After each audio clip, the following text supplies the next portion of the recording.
같으니라. 아멘.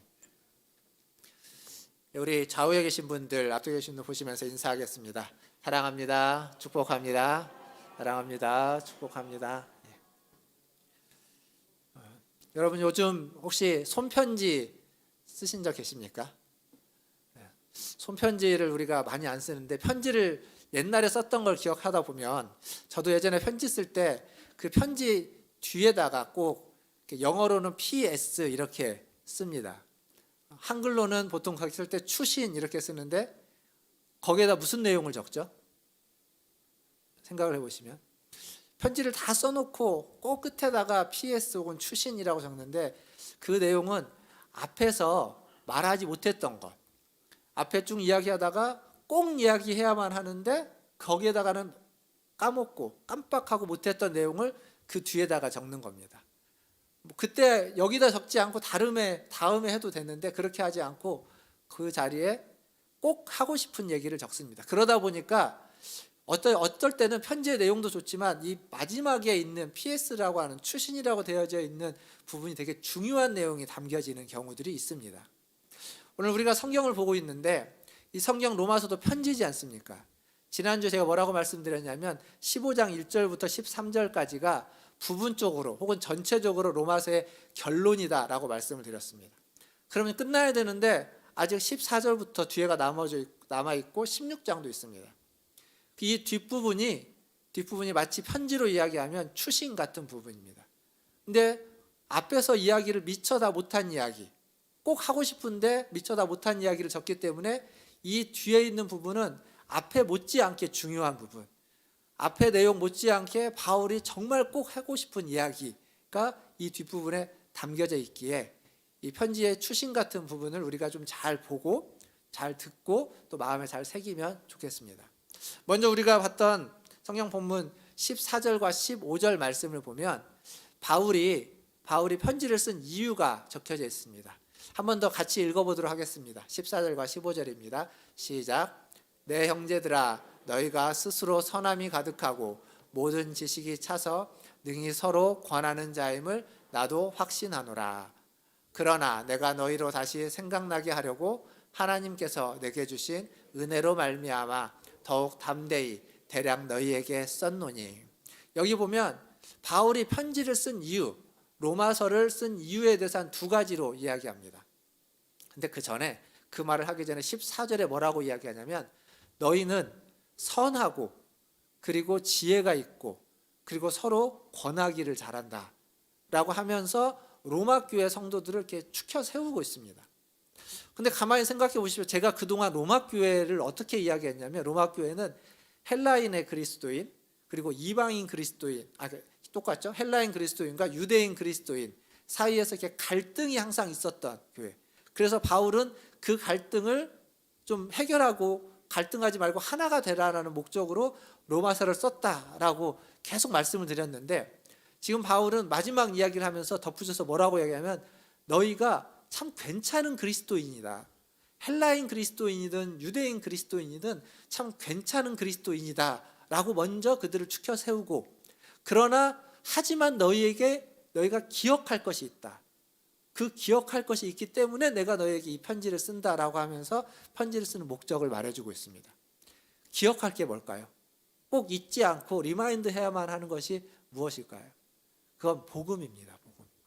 바울이 앞에 계속 썼던 걸 한마디로 정리를 하면 복음인데 그 복음에 대해서 너희가 잊지 않도록 꼭 기억하도록 내가 이 편지를 너에게 썼다라고 지금 말해주고 있습니다. 근데 복음하면 우리가 신앙생활을 하루 이틀 한 것도 아니고 복음에 대해서 우리는 참 잘 알고 있고 많이 들어왔습니다. 그리고 어찌 보면 너무 많이 들어서 이 복음이 그냥 식상한 것이 됐을지도 모릅니다. 복음하면 딱 떠오르는 게 있지 않습니까? 뭐 좀 젊어서부터 청년 때부터 신앙생활을 하고 열심히 전도도 하고 그랬다면 아마 사역리 이런 것들 우리가 기억할 겁니다. 복음하면 떠오르는 가장 대표적인 것들이겠죠. 그렇게 뭔가 우리가 딱 떠오르는 게 있는데 지금 바울은 그렇지만 우리가 복음을 좀 알고 있다고 이야기하고 실제로 알고도 있겠지만 그러나 그걸 우리는 끊임없이 계속 기억해야 된다. 리마인드 해야 된다. 더 가까이 그 복음과 더 가까이 있어야만 한다. 그 복음에서 떠나면 안 된다. 그 복음을 잊어버리면 안 된다. 갈등이 있고 문제가 있고 어려움이 있을 때, 그럴 때일수록 그 복음이 무엇인지를 다시 한번 기억하고 그것을 다시 한번 우리가 마음에 새겨야 된다. 그걸 위해서 내가 너희에게 이 로마서를, 이 편지를 썼다라고 지금 말해주고 있습니다. 이게 로마서를 쓴 첫 번째 이유입니다. 두 번째 이유는 방금 우리가 읽었던 15절에 또 나오는데, 거기 중간에 뭐라고 되어 있냐면 은혜로 말미암아 대략 너에게 썼다라고 되어 있습니다. 은혜. 신앙생활하면서 가장 많이 듣는 단어죠. 은혜라는 단어가. 아마도 제가 설교하면서 오늘은 특히나 더 은혜 얘기를 많이 하게 되니까 은혜라는 말은 몇십 번을 할 겁니다. 복음이라는 말과 은혜라는 말은 신앙생활하면서 가장 많이 듣는 두 단어 중에 하나일 겁니다. 그러다 보니까 너무 많이 들어가지고 그게 좀 그냥 뭐 어떻게 할까, 좀 식상한 말, 그냥 의례적인 말로 들려지기도 할 겁니다. 근데 이 로마서는 복음이 무엇인지를 알려주고, 그래서 은혜에 대해서 은혜로 살아가기 하기 위한 편지가 로마서입니다. 그렇게 보면 아주 의례적이고 그리고 아주 전형적인 복음과 은혜라는 말로 설명이 되는 로마서는 어찌 보면 다른 편지보다 더 식상하고 더 지겨울 수도 있는 말씀입니다. 제가 지금 오늘 주보를 보시면 로마서가 몇 번째 설교냐면 55번째 설교입니다. 여러분들에게 지금 로마서는 어떤 느낌이십니까? 로마서를 읽고 이 설교가 어떤 느낌일까요? 55번, 1년 넘게 제가 지금 로마서를 설교하고 있는데 혹시 그런 생각 안 드셨습니까? 중간에 로마서 너무 지겹다. 언제까지 이 로마서를 목사님이 하시려나? 뒤에 몇 장이나 남았지, 이렇게 좀 훑어보거나. 그런 생각 하신 적 없으십니까? 있을 겁니다. 저도 있습니다. 설교를 하는 저도 이거 언제까지 이걸 하지? 중간에 한 8장 정도 할 때 그랬습니다. 중간에 멈췄다가 8장부터는 다음에 할까? 그때 한번 그랬고 11장까지 끝내고 12장 부분에 여기서 좀 멈췄다가 12장은 다음에 할까? 저도 그렇게 두 번이나 크게 생각해 본 적이 있는데 여러분들도 있을 겁니다. 하지만 중간에 또 로마서 말씀을 보다가 은혜가 됐을 때도 있을 겁니다. 그러니까 그런 게 다 있는 겁니다. 근데 지금은 어떻습니까? 지금 여러분에게 로마서 하면 좀 지겨우십니까? 아니면 그냥 그러십니까? 아니면 그동안 들었던 이야기나 여러분이 읽으셨던 오늘 말씀을 보면서 은혜가 되고 감동이 되십니까? 만약 그러지 못하다면 뭐 설교를 은혜롭게 못한 저의 책임도 있겠지만, 그것보다는 우리가 우리의 마음 안에 그 감동과 감격, 은혜가 사라졌기 때문입니다. 은혜가 있으면 사실 그게 큰 문제가 안 됩니다. 제가 부교육자로 있을 때 담임 목사님이 설교를 참 잘하시는 분이 계셨습니다. 어느 정도로 설교를 잘하시냐면 그 담임 목사님 그 교회에 부목사로 있다가 다른 교회로 이제 담임 목사로 가셨는데, 담임 목사님으로 가신 그분을 다시 모셔왔습니다. 그래가지고 담임 목사님 다시 모셔왔어요. 설교를 어느 정도 잘했냐면 일부 예배를 드리고 이제 중간에 쉬었다가 다시 예배를 드리는데, 설교를 듣기 위해서 또 갈 정도로 성도님들 그랬답니다. 예배를 드리고 성가대 연습을 열심히 하고 그리고 그 다음 예배에 또 가서 설교를 또 들을 정도로. 근데 그 얘기를 저한테 누가 해주셨냐면 그 교회 전도사님이, 여전도사님이 해주셨는데, 여전도사님이 그 교회 집사님이셨습니다. 그 교회에서 어려서부터 자라서 그 교회 집사님으로 계시다가 신학을 공부해서 이제 여전도사로 계시는데, 그 전도사님이 그 얘기를 해주시면서 이렇게 얘기하시더라고요. 근데 목사님, 그게요 한 3년 지나니까 그냥 그렇습니다. 그렇게 좋았던 설교가 한 3년을 들으니까 이제는 별로 그런 감동이 없는 겁니다.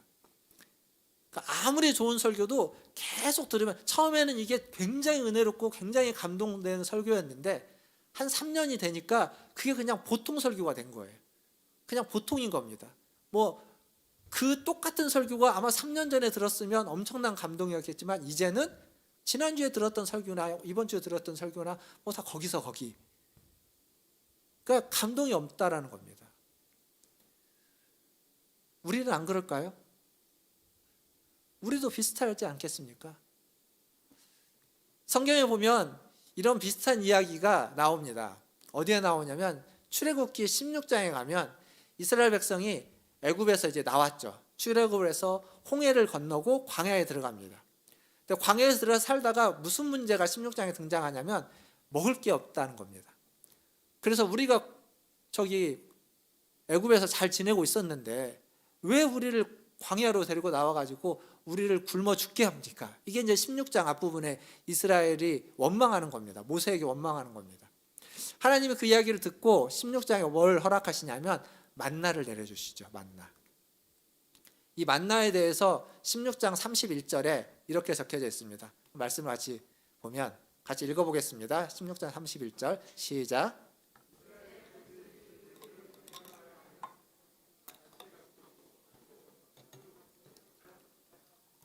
여기 보면 가시같이 희고 그리고 맛은 꿀 섞은 과자 같았더라. 즉 무슨 얘기냐면 이 만나 지금까지 본 적이 없는 건데 근데 하늘에서 그게 내려왔는데 먹어보니까 꿀 섞은 것처럼 너무 맛있다는 겁니다. 너무 좋다는 겁니다. 아마 이들은 이걸 먹고 정말 환호성을 지렀을 겁니다. 그 배고프고 먹을 게 없다라고 광야에서 먹을 게 없어서 막 원망하는 그들에게 이 만나가 주어졌을 때 그들은 너무 행복했고 그것도 매일매일 마음껏 먹을 수 있도록 주어지는 거 아니겠습니까? 뿐만 아니라 안식일 전날에는 2배를 주어가지고 안식일 날 놔둬도 먹을 수 있도록 아무런 변화가 없도록 이것도 굉장히 신비로운 일입니다. 그 전에는 하루가 지나면 먹을 수 없게 다 벌레가 쓸고 그랬는데 그날은 괜찮은 겁니다. 그러니까 이들이 정말 기적을 경험하면서 아주 맛있는 하나님 주시는 것을 먹고 있는 겁니다. 엄청난 역사죠. 그런데 이게 매일매일 계속되는 거 아닙니까? 이번 주도 그 다음 주도 한 달 뒤에도 그러다 보니까 민수기 11장에 가면 이들이 변합니다. 11장 말씀 좀 띄워주시겠습니까? 자막 11장 5절과 6절인데요. 한번 같이 읽어보겠습니다. 5절 시작. 우리가 애굽에 있을 때에는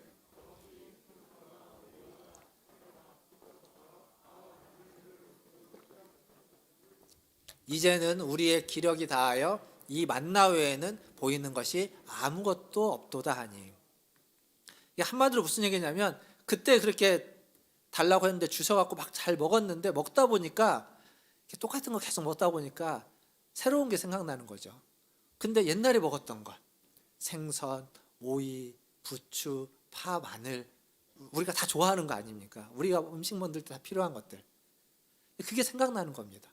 그리고 생각나는데 만나를 딱 보니까 이거 너무 지겨운 겁니다. 이거 또 먹어야 돼? 이런 거죠. 그러다가 민수기 21장에 가면 이제 더 심각해집니다.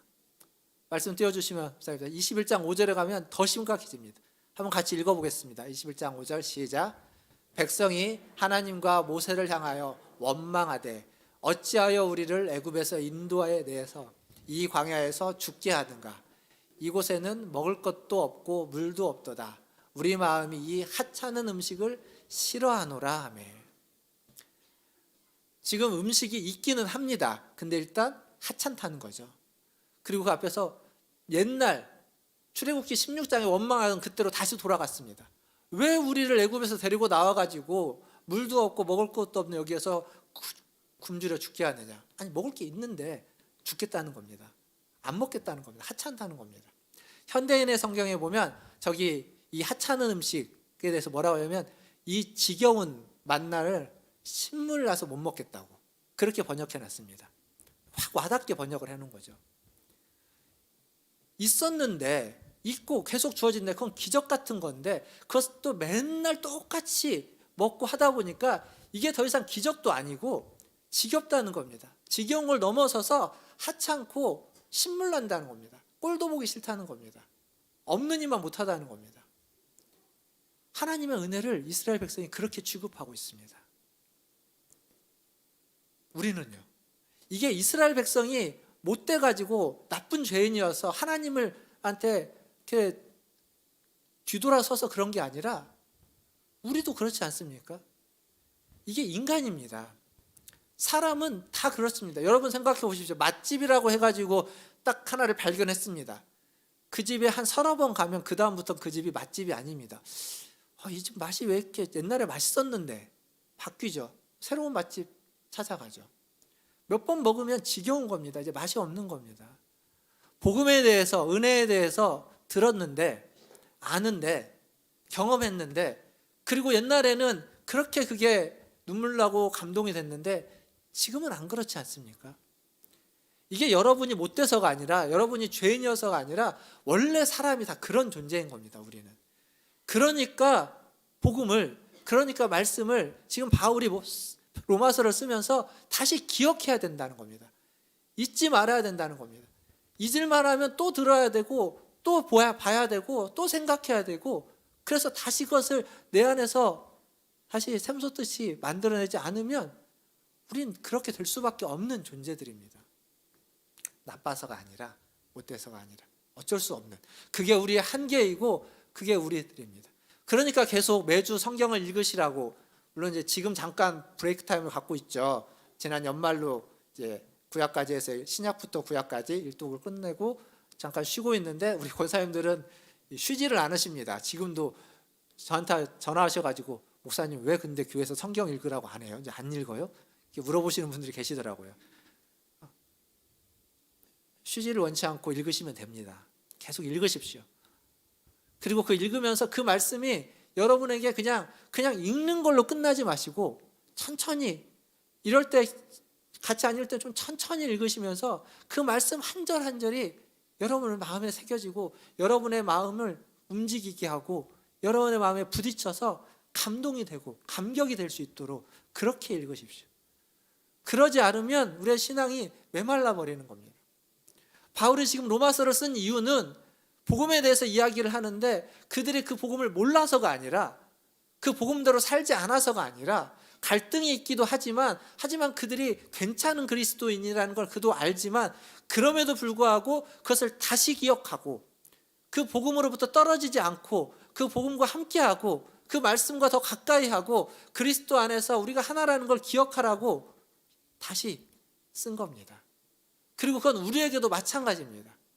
우리도 그걸 기억하지 않으면 우리도 그냥 복음, 은혜, 지겹고 맨날 똑같고, 지난주에는 은혜를 받았지만 뭐 그 은혜가 지금 더 큰 은혜로 오지 않으면 평범해져 버리는, 그렇게 평범하게 1년, 2년, 3년 신앙생활 하다 보면 그냥 이제는 습관적으로 오는 거죠. 그렇다고 우리 마음에 더 큰 은혜를 기대하지 않느냐? 기대합니다. 기대하니까 교회 오면 좀 더 은혜로운 찬양을 원하고, 은혜로운 기도를 원하고, 그리고 은혜로운 말씀을 원하고. 근데 그게 그렇게 잘 안 되는 겁니다. 그게 기도하는 사람이나 찬양 인도하는 사람이나 말씀을 전하는 사람이나 대충 하고 더 은혜롭지 않은 말씀을 전하려고, 은혜롭지 않은 찬양을 하려고 노력할까요? 은혜롭지 않은 기도를 하려고 기도문을 써서 오겠습니까? 아닙니다. 모두가 다 더 은혜롭기를 바라고, 모두가 더 은혜를 나누고 싶어하고, 더 은혜가 되기를 위해서 다 준비하지만 그게 잘 안 되는 겁니다. 우리 마음에 안 들어오는 겁니다. 누구의 문제여서가 아니라 우리에게는 그런 은혜를 사모하는 마음이 간절히 필요한 겁니다. 그래서 바울이 편지를 썼고, 동일하게 저와 여러분, 우리 모두가 그런 은혜를 필요로 하는 거죠. 사랑하는 성도 여러분, 오늘 이 시간 이 말씀을 같이 듣는 우리 모두에게 이러한 은혜의 감동과 감격이 있어야 됩니다. 은혜가 없으면 안 됩니다. 은혜가 없으면 자꾸 우리가 화가 나고 뭔가 불평불만이 있고 부족한 게 자꾸 보인다는 얘기는 은혜가 내게 없다는 겁니다. 은혜가 있으면 그게 눈에 보여도 그걸 채우고 그게 그렇게 문제가 되지 않고, 그리고 누군가 나를 비난하고 비방하고 손가락질을 해도 은혜가 충만하면 허허허하고 그러려냐고 넘어갑니다. 다 그걸 감싸 안을 수 있습니다. 그러나 은혜가 없으면 작은 것 하나에도 화가 나고 별것 아닌 것에도 상처를 받게 되고, 다른 사람이 좋은 의도로 했지만 그게 내 마음에 거슬리는 겁니다. 우리는 은혜가 필요합니다. 은혜로 말미암아서 우리는 살아가야만 하는 존재들입니다. 오늘 이 예배 가운데 오신 우리 모든 성도님들에게 그러한 주님의 은혜가 함께하기를 주님의 이름으로 축원드립니다. 그리고 오늘 말씀 다시 16절 말씀 함께 보겠습니다. 16절 같이 읽겠습니다. 시작. 이 은혜는 곧 나로 이방인을 위하여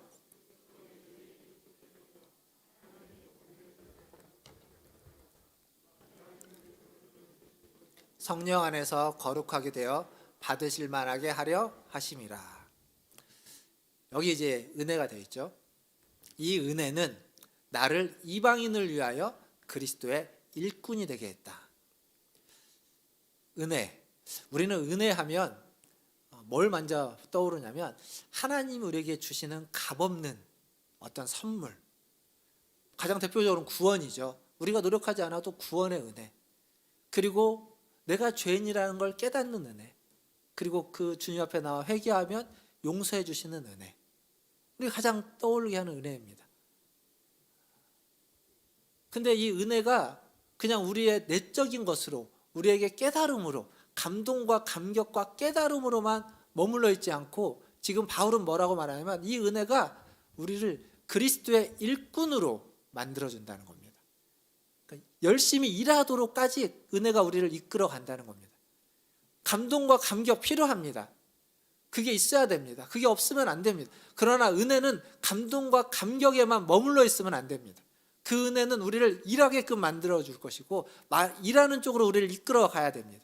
그리고 우리는 은혜를 통해서 감동과 감격을 받아야 되지만 거기에서 머물러서는 안 되고 우리는 그걸 가지고 충성스럽게 봉사하고 섬기고 일하는 데까지 나아가야만 합니다. 은혜는 받아야 되는 겁니다. 은혜가 우리는 필요합니다. 근데 받는 데에서 끝나면 안 되고 그 은혜를 다른 사람들에게 나누어 주는 데까지 우리는 나아가야 되는 겁니다.